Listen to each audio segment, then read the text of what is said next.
আপনি কখনো কোনো পর্বতে চড়েছেন? কথায় আছে, যখন আমরা পর্বত আরোহণ করি, ওপরে ওঠার সময় দুর্ঘটনার সম্ভাবনা কিছুটা কমে যায়। সেখানেই যখন পর্বত থেকে নিচে নামি, তখন দুর্ঘটনার সম্ভাবনা অত্যন্ত বৃদ্ধি পায়। অর্থাৎ নামার সময় আমাদের আরও ভারসাম্য বজায় রাখতে হয়, আরও সাবধানে থাকতে হয়, অর্থাৎ বিবেককে জাগিয়ে রাখতে হয়।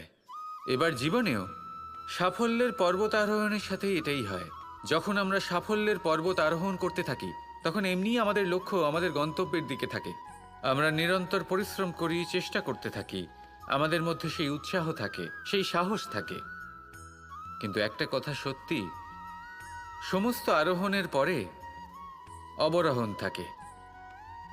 আর এই অবরোহণই থাকে যেখানে বেশিরভাগ মানুষ নিজের ভারসাম্য বজায় রাখতে পারেন না, আর সেখানেই ভেঙে পড়েন। তাই জীবনে যদি সাফল্যের শিখরে পৌঁছতে চান, তাহলে আপনাকে নিরন্তর প্রয়াস করতে হবে, সংঘর্ষ করতে হবে, পরিশ্রম করতে হবে, আর নিজের লক্ষ্যের দিকে একাগ্রতা কেন্দ্রীভূত করতে হবে। তাহলে আপনি নিজের লক্ষ্য অবশ্যই পাবেন। কিন্তু যখন অবরোহণের সময় আসবে, যা নিশ্চিত রূপে আসবেই, তখন আপনাকে সংঘর্ষ করতেই হবে, ধৈর্য ধরতেই হবে, সাবধানে থাকতেই হবে, ভারসাম্য বজায় রাখতেই হবে। এটা হলো অত্যন্ত আবশ্যক, কারণ পরবর্তী সাফল্যের শিখরে আপনাকে পৌঁছতেই হবে, আর তার জন্য আপনাকে সুরক্ষিতভাবে অবরোহণ করতেই হবে। ঠিক কি না? আসুন আর আমার সাথে ভালোবেসে বলুন, রাধা রাধা। দুঃখ কি, ভয় কি, এদের কিছুটা এইভাবে ভাবা যেতে পারে।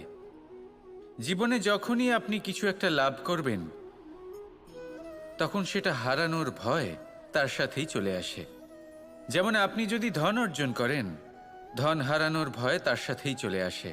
সম্পত্তি অর্জন করলে সেটা লুট হবার ভয় তার সাথেই চলে আসে। আর এটা জীবনের সাথেও হয়। যেই মুহূর্তে আপনি জন্ম নেন, মৃত্যুর ভয় তার সাথেই চলে আসে। জন্ম না নিলে মৃত্যু কিভাবে হবে? মৃত্যুর ভয় কোথা থেকে আসবে? এবার এই ভয় কি, সেটা আপনাকে বুঝিয়ে বলি। এই ভয় যদি মনের মধ্যে থাকে, জীবনে থাকে, তাহলে যা কিছু লাভ করবেন, সুখ, সম্পত্তি, সুবিধা, ধন, এইগুলি লাভ করার একটা আনন্দ থাকে, এদের সাথে জীবনযাপন করার একটা আনন্দ থাকে। এই ভয় সেই আনন্দ আপনার থেকে কেড়ে নেয়।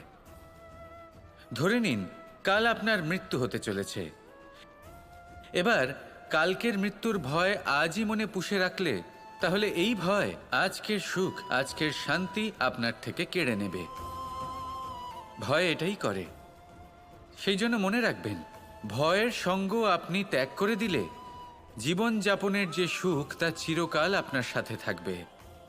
আসুন আর আমার সাথে ভালোবেসে বলুন, রাধা রাধা। আপনি কখনো সূর্যের আলোকে নিজের হাতের মুঠোর মধ্যে রাখার চেষ্টা করেছেন?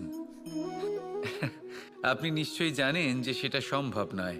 আপনি জলকে কখনো বেঁধে রাখার চেষ্টা করুন, সেটাও সম্ভব নয়। কিন্তু যখন এই সূর্যের প্রকাশ, এই উত্তাপ পৃথিবীতে আসে, তখন ধরিত্রী কি করে? সে সমস্ত বনস্পতির মধ্যে তা ভাগ করে দেয়, তাদের বিকাশের সহায়ক হয়ে ওঠে। আর এই ধরিত্রীকে পুজো করা হয়, একে ধরিত্রী মাতা বলা হয়। সেই রকমই চন্দ্রমা রাত্রে যখন উজ্জ্বল হয়, নিজের আলো বিকশিত করে, তখন পথচারী পথিককে তার পথ দেখায়।